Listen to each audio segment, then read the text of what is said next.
Mbote na balandi nyonso ya émission Congo na biso balandi émission botika kite bolemba kite na kobenga nga po ete nazongisa lisusu maître Franck Kalolo mbala simatongo na yambaki masolo ko soleza ki ebele tosisa kite kasi na demande na bino tozongisa bino lisusu maître Franck Kalolo azali bongo coordonnateur ya centre de réflexion juridique de lutte contre l'impunité. Mbote na yo maître Franck Kalolo. Mbote madame Francine, mbote na ba congolais nyonso tout ba kolanda biso partout dans le monde. Mbote na ba ennemi de la République parce que il faut te pesa mbote. Olembaraté ko pesa binemi mbote. Oui oui, baza ba congolais. Isaka comportement mabe baza nango ba obongwana na bango ba olinga Congo. Oui ba pe ko identifier binemi ango. Oui oui. Bazande ti banane. Te bazali ebele na o monga ba déclaration na bango na ba position na bango o comprendre que baza ennemi de la République. Ndeto identifier bango. Mais lelo ba lobi te bino ba eboza pe na moi pouvoir bino ba o bozo soutenir ba action ya chef de l'État bino pe bokomi pe binemi pe ya République hein. Te omoni biso Sergili to soutenir ko malamu. O na kati ya Sergili on a okamba tozana besoin ya tout monde mboka se développer. Développement mboka yaka na makanisi malamu. Mais ceux qui mutaza makanisi malamu to soutenir ye. Mais ba on se balimba combattre makanisi malamu to combattre bango. Po bolamu ya Congo biso pe toza ko dépendre na yango. So Congo ebongi biso to bongi bana biso bongi batu nyonso ezala bango banguna ba obonga pe. Alors on ne peut pas accepter que batu bazala basala moi lingomba na bango to lisanga po ba combattre o eza malamu. Surtout net makanisi malamu mukonza mboka za nango te biso telemela yo. Conformément na mibeko mboka. Voilà. Des particularités na biso. Siko lelo gratuité enseignement selon yo ozape papa otangi sarape bana kasi gratuité wana esimbi to esimbité. Bon, gratuité esimbi. Tolo babosolo. Te yo kan expliquer yo. Nazo s'expliquer. Esimbi parce que ezali d'application. Ndekolo bako simba. Mais nyamo mike ezali. Wana bengi yango ko améliorer. Kosimba ezali tango bobandi esalemi po mbulele kaki elekite bana batangi esimbi mena moi kokoso yango eza kosimba oyo etikali ezali kaka mikakatwana mike pour que ba améliorer omoni tozaki na moment oyo ba parents to banda ozo charge ya nyonso mais ce que bazo longola biso mwanda mo charge oyo moni batu musu balingi te balongola biso mwanda mo charge parce que bazana banda ko bazali ba chantier il faut ba vider na mitu na biso ba parents ndangozo monaka makamwana mais gratuité ezali d'application mais o etikali muke singeli pe gouvernement central ba ko améliorer ba condition oyo ba lakisi ba ko senga pour que makambo esimba koleka. Voilà. On dirait pouvoir au binomo bo combattre ango. Pourtant yo lebete moi nyamu eza ba imboka bazo bate nyamu wana ezanini. Biso tolanda ki arrêté moko gouverneur avec Kinshasa signaki sur makambu ya kara ya ba kelasi ya bana kotanga ya bana. Tomone te tozongeli biso ba parents tozongeli ko futa bana Minerval hein. 600 000 francs congolais ou so robeti na $, 300 donc tozongeli na biso ndenge nzalaki po na biso gratuité tozoye bango lisu te. Ministre ya EPST Tony Mwaba tolanda ki e apesa ki ntango azaki na mbwela lodge na ba syndicaliste ba yebi ko sola me bazwa ki compromis Tony Mwaba bi makambu ya gratuité qui peut être ye po na première primaire na 6e primaire mais aussi longtemps mo konzamboka ba ki gratuité na maternelle ti na 8e secondaire bozo mote ke bino monde bozo zape ba yinipe ya pouvoir o non au moins gratuité s'accompagne na budget il faut la budget mboka ezali boni pour que ba branche no soana to ba secteur no so ezala donc mokonza mboka nda saki erreur ko ya tanga lobela ki likambo ya gratuité atala ki budget s'il vous plaît madame mokonza mboka sa baloba na mokonza mboka te ka salaire te tozo solo les ate que na traité de salaire tozo solo la ndete ko lobela ba tanga biso omoni bango na mboka pe ba profitaka na micro na bino boloba wana te baloba ki mokonza mboka salaire te ya salaire te mokonza mboka azali ko gérer au quotidien gouvernement ou bien exécutif est géré au quotidien par le premier ministre et non le président de la République et là on est photo ça la nuance pour nous c'est que nous c'est que vient de gérer noter alors au rôle la premier ministre zani ngana au sein ba congolais nous quand il y a un ça ne va pas to kitisaka mitu na biso to attaquer mingi premier ministre pour oui mais il faut attaquer le garant de la nation non c'est ça institution président de la République ezali institution mususu ezape na attribution nango mususu institution gouvernement yango nde vous savez c'est le gouvernement qui conduit la politique de la nation. Premier ministre omoni Samuel Konde azana yenda azali ko gérer au quotidien baction nyonso ya gouvernement pe makambo nyonso tu soki ebebi tolandaka mingi ye siko tobenga chef de l'état pour yo sala arbitrage. Le chef de l'État ne peut pas se substituer à un ministre directement. Le ministre a pour son chef direct azali. Oui, je vous dis, premier ministre, c'est comme ça, exécutif n'est pas fonctionnaire. Vous avez bien.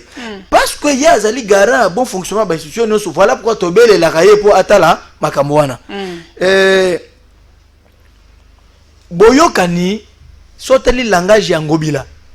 Nao ya Tony Mwaba. Eza ekeseni. Ngobila mingi pressé na ba décision. Et puis azaka pressé ya ko rapporter ba décision na. Tony Mwaba za pressé te. Nazo la kisayo kablo. Moi je crois que akati réunion ya kokata bayokanité alobete makambo gratuité na ayebi yango te etali epete. Non. Je crois que non Tony Mwaba c'était un enseignant. Aza enseignant. Je ne pense pas oui, Tony Mwaba aza muto nzela te aza enseignant. Voilà to yebi. Alors un enseignant, je ne pense pas que pour intérêt ya bango parce que avec naza ministre lobby akolungwa aotike bonga na moto mususu aozongela toujours enseignant peut tout en étant ministre azotangisa a négliger makambo enseignement à répondre bango kenga na yebite te wana ezali interprétation moya batuka ya mabe pour que ebeba oui sincèrement nous devons dire un peu les choses sur tolingi mboka na biso ebunga tozwa kate makambo ya mabe totamboli nango ya comme bato bazana est ba poster kaka ba bibembe oyo bangune babomi mais bazo sala promotion te ya ba FRDC oyo bazo sala ozomona nde yango ezo sala c'est vrai wana penda réseaux sociaux zo lobelango te makambo oyo ba FRDC bazo sala biloko wana voilà donc est-ce que tomilingi te tolingi mboka na biso tolingi yango te on ne peut pas tout ça la campagne kaka ya mabe ya diabolisation te total pe ba effort ezo salema ba enseignant bazali ko revendiquer et c'est normal. Mais je vous informe ici dans le micro, aucun enseignant ne peut me dire que je suis impayé. As impayé, t'es? Enseignant pas payé. T'es payé. Oh. Oui, ils sont payés. Oh, mais quand on a des enseignants, ils foutent à mater, les enseignants sont payés. Côté ni nangamboni ni. Les enseignants ne sont pas misolo na bango, bazali payés. Mais baza ko ba améliorer ba condition de vie na bango. Enseignant bazo lando mais. Bazo lando nga elo so ban. Nazala ba bazo buka lokuta. Bazo buka te nazali na bandeko baza ba enseignant même chez moi j'ai un professeur. Oui. Oazo futa malifuti na ye. To confondre te ba NU o bazo lo ke ba régulariser kana bango. Na ba enseignant déjà ba foot ba ozo ka lifuti. Il y a nuance. Mais ba o bazo ka lifuti bazali ko continuer ko zo lifuti na mais ba ko réclamer ba bakisa. La différence yango wana. To yo sel poto sel mise au point. Eza émission monene émission balanda kango. Alors nous devons parler biloko batu esengeli ba yoka ba comprendre. Aucun enseignant wa futa makakobi make onga na za na retard de mo futa ngate lukuta. Mais oui, ba koloka ba améliorer. Mais ba koti na muziki ya mabe ya ba ambongo. Ambongo sala onini musala kambe tika sangwa fanda na ye. Ngape naza musala nzambe oza musala nzambe. Yoka ni kosala la nzambe za kola torobe. Sangwa fanda na ye awa makambu ya papa mbongo zawa te. Mais maintenant ni mutatela babita ile catholique.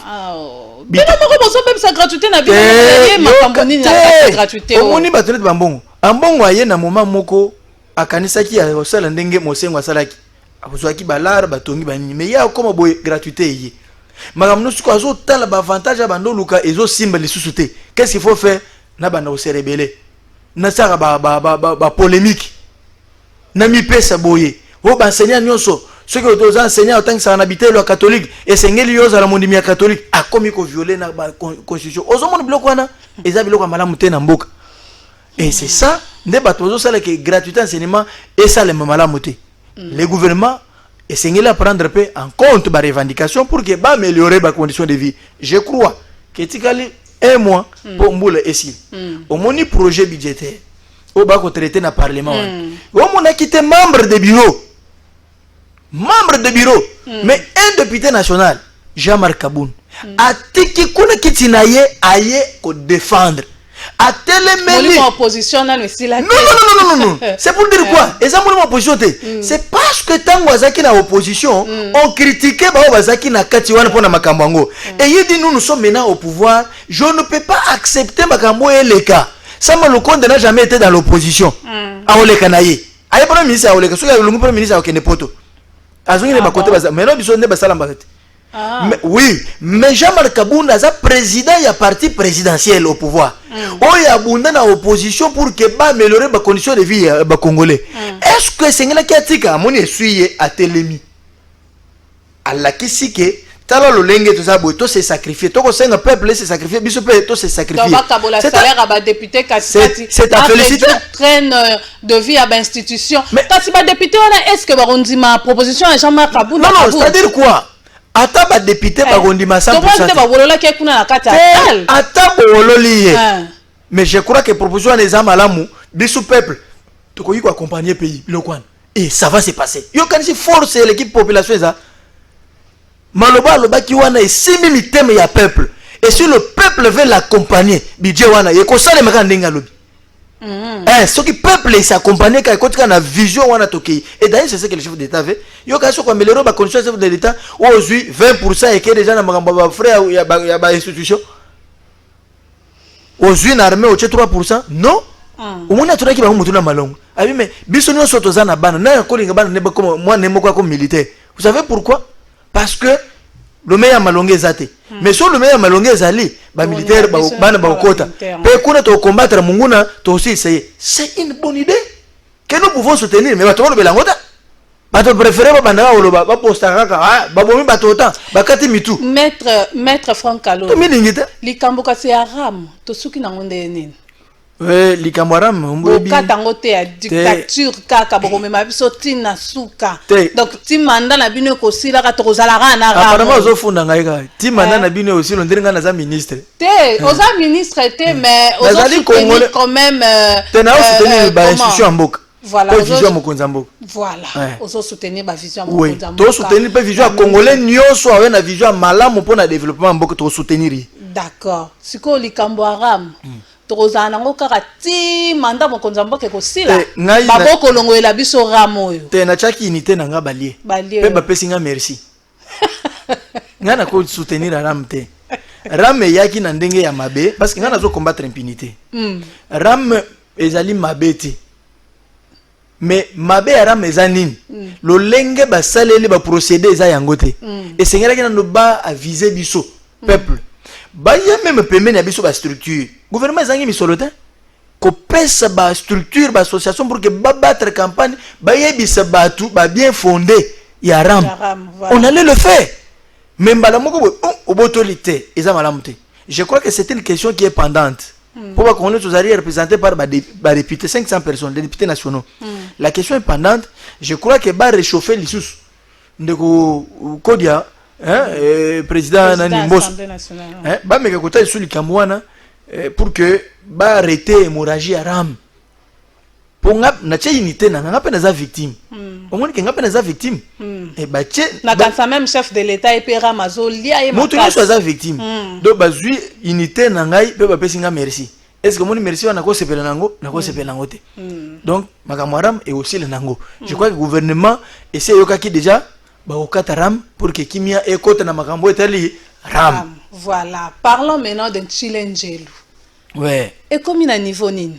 Bon, mon Chilengelu est un Bandara musala bosi di saate. Bobandi oyo bosi site bosimbi oyo mususu. Finalement, bozo ko sambrier. Bon, limbi sanga tso nazo tsaka bongo pour na minute oyo nazo yeba atoko okobomba manzaka, mais nazo ko yeba kaka esprit mo zo tinanga na yeba kaka oyo azaka ka mutu akati IDPS. Oyo azaka ka mutu akati pouvoir. Oyo azaka mutu azo soutenir pouvoir. Donc to so anoka. Oui, naza congolais on a soutenir besuti mboka. To komi na niveau nini? Po so na soutenir besuti mboka tena okeno soutenir ya wapi? Na soutenir ya Satan. To na Lilita. Ya Fayulu. Fayulu azaka wapi? Azaka wapi? Oh, ebi passe Fayulu azana. Azaka Fayulu. Ouais, azaka gérant kuna na Fade House. On a hôtel et tout. Pardon. Mais kasi on totangi na pena biso so sengi pardon. To komi na niveau nini maître Kalo. Chilengelu ezana chiluba. Et la kisi ndakisa. Ndakisa. Exemple.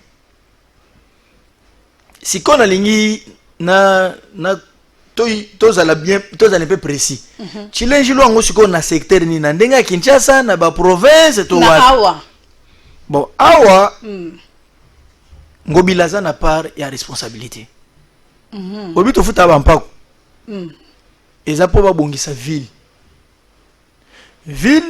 esengeli ebonga banzele ebonga makambo nyonso tu congolais akofuta mpako amona clair mais omona ngobila côté la rwanda kinaka to yibite ya wana zo biso que nous devons dissocier les choses.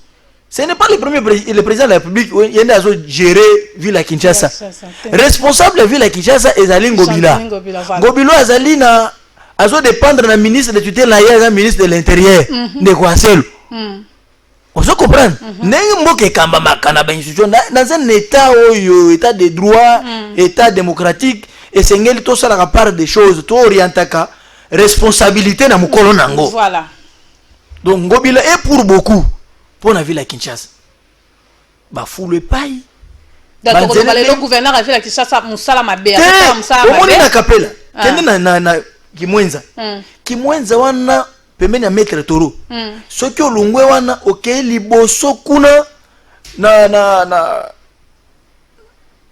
na veni moko kuna o lekiki terrain kanka.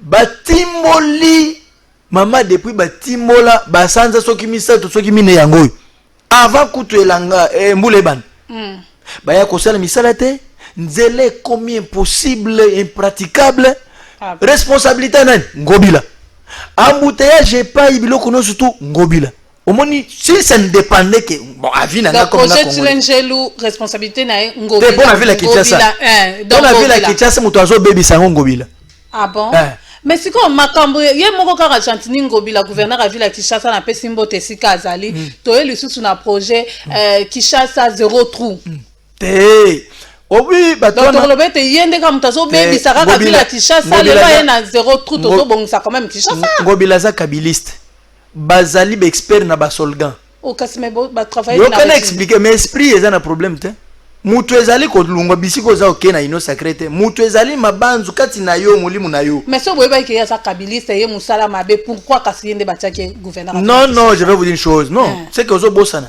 ngobila koti ya gouverneur la ville à Kinshasa na coalition FCC cash ozo comprendre ezali accident constitutionnel nzambo non je vous dis je mets quiconque en défi peut-être mutu azana na version mususu ngobila kota ya na poka nani ezana FCC cash te tant que la coalition oui na coalition alors ndengo bila komaki gouverneur to benga par accident oh c'est un accident constitutionnel j'assume ce que j'ai dit je suis sérieux madame je suis sérieux madame je suis responsable c'est un accident constitutionnel et ça là qui est mokonza mboka zaki na majorité te na assemblée provinciale puis na nini non c'est comme ça que non mobeko lobi ko lobi que soki ngambo na yo bi président de la République ozali na majorité parlementaire te premier ministre wa uta kuna to ba yo bazana ba ngambo kuna na ba institution mususu nde bakobimisa ndenge ngobila ayaka ngobila yana choix tu sais que dit ayana imposition à constitution bango mutu baza baninga ndeni o kaka ndenge gouverneur avec Kinshasa mon ami te eza ko zangela mokonza mboka ba baninga bakola na bango na poto ba yeba na banzala bango ba Europe ba bandaka koleka na corps na biso ba avocat to bango indélicatesse eza manque de respect mokonza mboka za na moninga ndete parce que mokonza mboka za service à ba congolais nyo surtout ce qui déjà mutu akomi ko particulariser mokonza mboka c'est-à-dire quel est le sort d'autres congolais alors que yemoko mokonza mboka azo mettre homme congolais au centre de tout chef de l'État za moninga ya nani ya ngobila ta dans les lots azali mo soki to bengi ki aza moninga c'est kaza moninga ba congolais nyonso tout sans exception na bo bazana opposition na bo bazana majorité na bo balingaka ye na bo balingaka yete mais on ne peut pas individualiser chef de l'État a commissaire moninga ba koli na poto te ngai azana baninga na tokola na bango na mboka te banzo tutangi na bango na ba université mais na scène o to sala makamusu a moninga na nga tena no mupanzi kuna musala nde liboso alors siko lelo yesiko yo azomona ya ona biso ke yene mutu azo baby senini omona scénario azo sala obino chef des moninga na ngai master na mais gare à vous monsieur chef de l'état komi moninga mutu te donc ceux qui ba imboka ba comprendre ba conclure que gouverneur a fait la Kinshasa aza moninga ya chef de l'état te pe azo sala rien aza moko a combattre vision mo konzamboka pour ba réaliser. Vous savez savoir les choses, vous savez les bilans ne ba compta bilan ba compta kango na ba secteur nyonso. Et lorsque yo za na secteur songolo zo accompagner mo konzamboka te ngana obetelo maboko te. Pourquoi ma ko sala que peuple non doit dire le terre a comme ko ba recette à la Kinshasa mais bozu Paulin nani Godin po boche kuna ye babeti dio na ngobila te pasteur Godin po ya sala makambo ba toi na bazoba tamsala nzambe te pasteur Godin po ya sala makambo te tu comprends te bozo mosala nzambe zo pona bino so be musala yaki moto azabete na Saint Esprit oh nga naza musala nzambe nazo na mulimu na nzambe parce que je ne dis que la vérité. Maintenant yo lati soutana na kombo mulimu ya musala nzambe mais ozolo ba vérité te entre nga munazolo ba vérité nani nzamba ko préférer plus on ne se moque pas de Dieu. Et batu ozo mona pas ce sont les gens là que nzambe atie na mboka wana nzamba bimise biso ba congolais pamba te parce que yeba ki tozana mais apesi bwani apesi makanzi pour que yo yesi ma soutane si ma bible au coloniser non c'est révolu cette histoire là. La liberté de penser, la liberté d'expression et c'est un moutonio soit nango. Quand ça ne va pas il faut se révolter na mboka na moi je n'ai que le Congo. C'est ça ma patrouille, je dois défendre ici ngala na Congo. Okay. Alors ce qui Congo tangola bien te na ko biso ko tangola bien te na yini yote mais pour améliorer ce que vous améliorer lungwa congolais soit côte place wana. D'accord. Nous sommes compétents dans ce pays à cause le pembo kana biso. To comme ko déjà na moi souka. Moni makambo kanzanga na côté le mutoa. Maman. Ngana mtu abajale le temps. Marche à le 13. Pour mutoa pesa ka ngai azate. Oh ngai na pesa ka yeboye po akendolo belanga azate. OK. Hein? Baction nyonso mo to menaka wana Sergilis avec nos propres moyens. OK. Et ça mutu moko ta ronga na misana libenga na ngana pesa mettre franc kalopo akendolo bela azate. Très bien. Donc nazo loba a on a micro pour vous dire que qu'il s'agit de parler na loba. S'il faut soutenir je soutiens. Aloba. Abi Mr. Prévost avec qui appelle ça qui ngaïbo. Abi Mr. Maître Franck Kalolo. Donc quand je soutiens les institutions de la publique, nazo soutenir je suis conséquent. Parce que naza na besoin bola munanga. Quand je soutiens le chef de l'État na bakso na ye et zali d'abord na makila na ngai na molimu na ngai ebi na soutenir na accompagner. Je suis conséquent de ce que je fais. Mais nazali te que si ma mutu mo apesa ngai lo azati. OK. Autant pour la place au ministère mo ba chaka liste ba pesa nga mbongo na signer ezata je mets quiconque. D'accord. Na lancer défi na mutu no swan.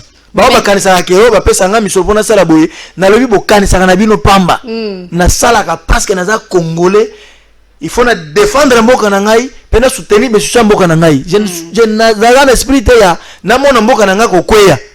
Pobino mo bimisa ba passeport so ba kanyo je suis un sujet belge. Je suis un Britannique. OK. Mais nga nazaka congolais. Un américain. OK. Ouais. Maître Franck Kalolo. Bloc patriotique bazo bangi sabino hein.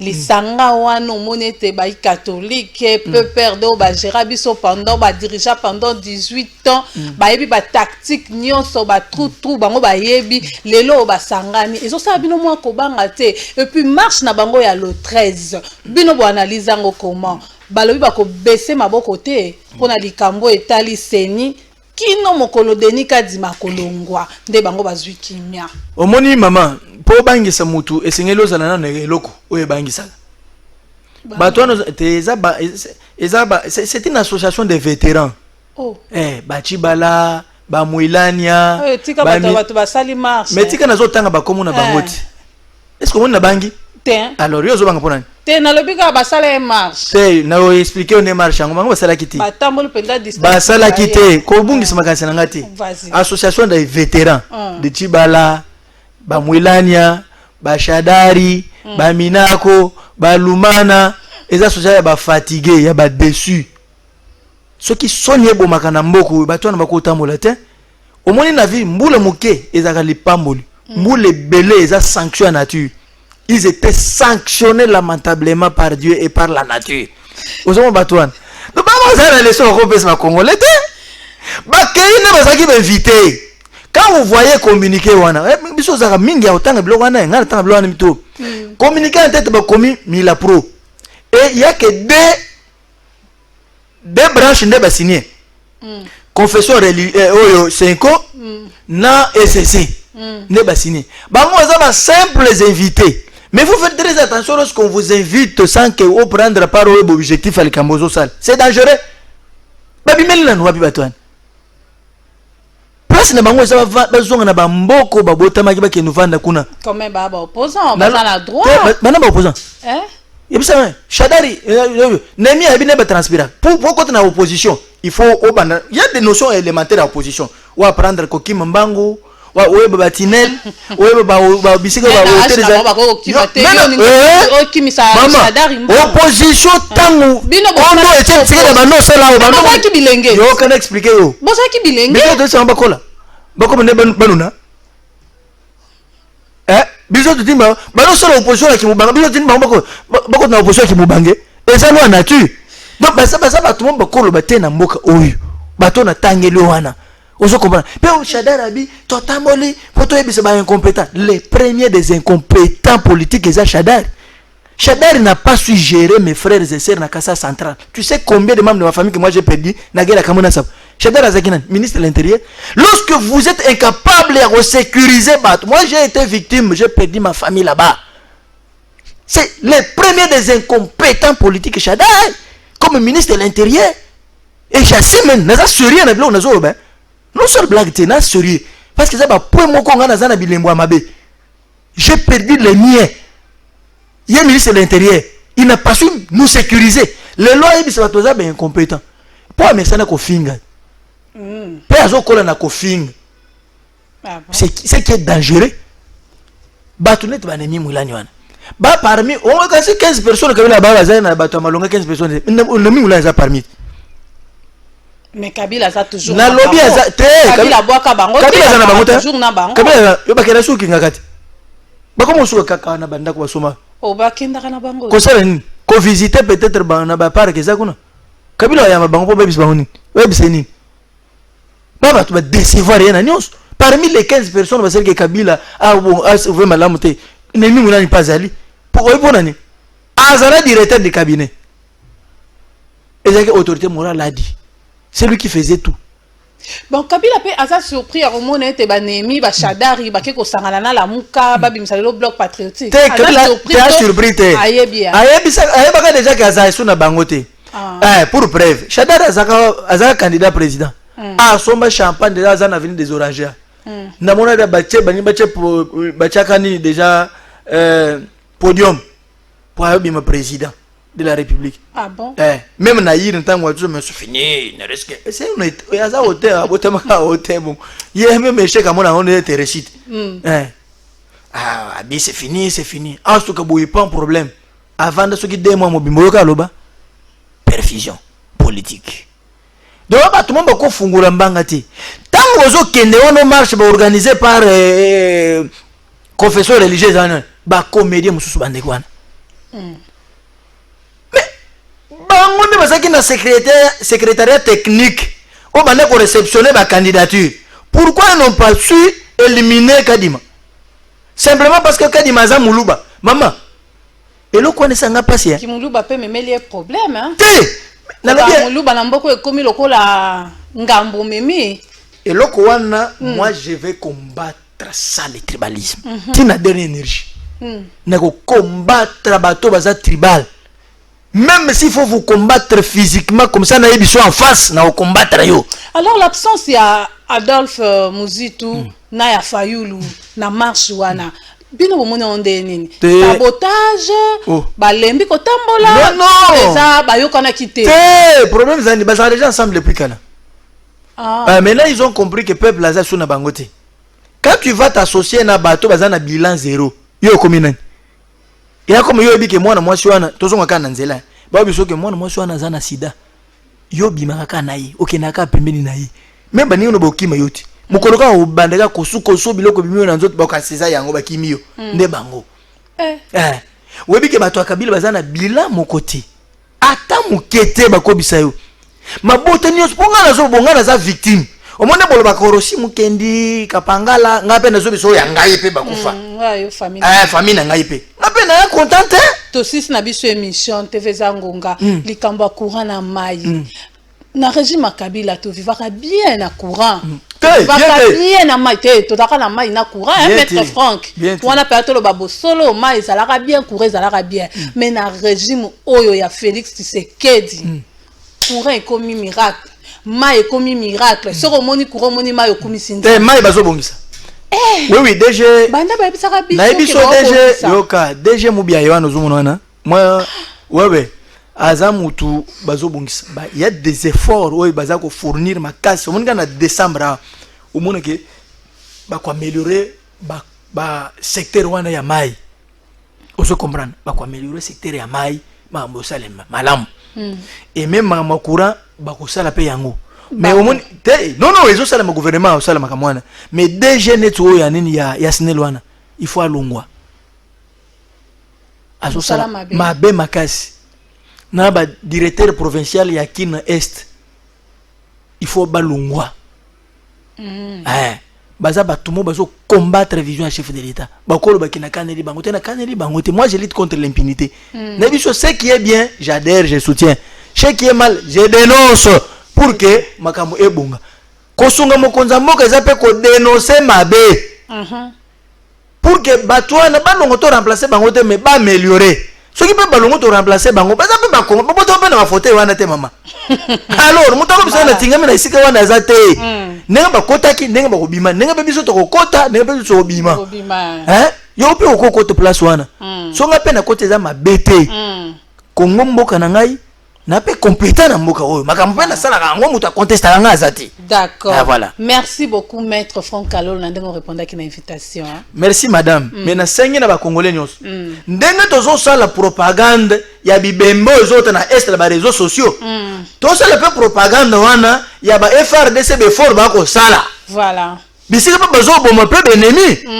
to le bela rappel yango mingi na moni ke ezaka ka mingi ko tomola banguna au détriment ya ba FRDC na biso wana ngana za d'accord te voilà campagne wana za campagne moko ya mabe OK mais yeba na yobi mode d'opération sous ba rebelle ba komosana ba rebelle ba koti sous ba créer ba groupe WhatsApp ebele ko sa ndeti nini bazo koti ba kozo numéro na yo ebani na mutu mobo yo ebite ke mutu wana collaborer na ba rebelle yo zaka na groupe WhatsApp na bango bazu pe groupe comme ba coach numéro kuna bazo tindika kama kamo bazo boma batu kuna ezo panzana nde mode d'opération na bango bosala mikolo dans ce qui ba groupe ba WhatsApp ezo kota ka biso donc tout ça la attention mingi na ba groupe wana il faut bima mingi na ba groupe wana eza ba groupe moko eza mabe oyo ba collabore ya ba rebelle ba ennemi moko bazo sala ba kotisi yo pour que ba ndomona ba biloko na bango wana yo pe soki oza mayele te obandi ko panza ça la campagne ya mabe contre mboka na yo. OK, merci beaucoup. Ngana linyo zwa ka mingi ya ba FRDC. O porte parole la FRDC alobi boy.